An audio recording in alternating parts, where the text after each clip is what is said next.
Hello friends, welcome to my channel. ఈ వీడియోలో తక్కువ సమయంలో ఎంతో రుచిగా చేసుకోగలిగే హెల్తీ లంచ్ బాక్స్ రెసిపీ పుదీనా రైస్ ఎలా చేయాలో చూసేద్దామండి. ఫస్ట్ టైం నా ఛానల్ చూస్తున్న వాళ్ళు సబ్స్క్రైబ్ చేసుకొని పక్కన బెల్ సింబల్ని యాక్టివేట్ చేసుకోండి.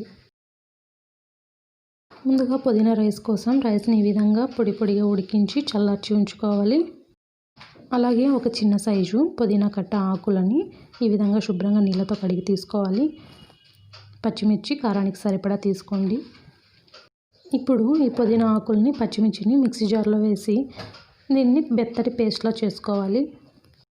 తర్వాత స్టవ్ వెలిగించి కడాయి పెట్టుకొని అందులో 2 టేబుల్ స్పూన్ల ఆయిల్ వేసుకొని ఆయిల్ కాస్త వేడైన తర్వాత ఆవాలు, జీలకర్ర, పచ్చిశనగపప్పు 1 స్పూను వేసి వీటిని కాస్త వేపుకున్న తర్వాత జీడిపప్పు పలుకులు, ఎండుమిర్చిని కూడా వేసి జీడిపప్పు లైట్ గోల్డ్ కలర్ వచ్చే వరకు వేగనివ్వాలి. వీటిని ఈ విధంగా వేయించుకున్న తర్వాత మిక్సీ వేసుకున్న పుదీనా పేస్ట్ని కూడా ఇందులో వేసి పుదీనా పచ్చివాసన పోయే వరకు బాగా వేగనివ్వాలి.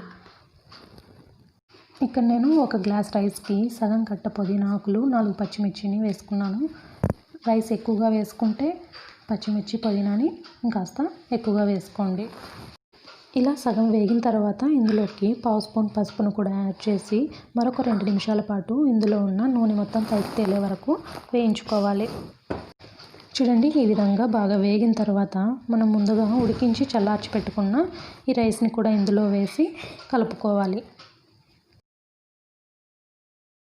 ఇప్పుడు రుచికి సరిపడా సాల్ట్ని కూడా యాడ్ చేసుకుందాం. అలాగే 1/2 స్పూన్ నెయ్యిని కూడా యాడ్ చేసుకుంటే రైస్కి మంచి ఫ్లేవర్ అనేది వస్తుంది. నెయ్యి ఇష్టం లేని వాళ్ళు స్కిప్ చేయండి. ఇప్పుడు ఫ్లేమ్ని ఫుల్గా పెట్టుకొని ఈ పుదీనా ఫ్లేవర్ మొత్తం రైస్కి పట్టే విధంగా కలుపుకోవాలి.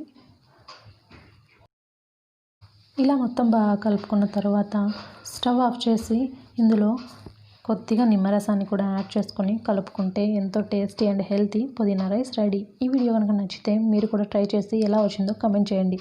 ఇలాంటి మరెన్నో వీడియోస్ కోసం నా ఛానల్ని తప్పకుండా సబ్స్క్రైబ్ చేసుకోండి. Thank you for watching.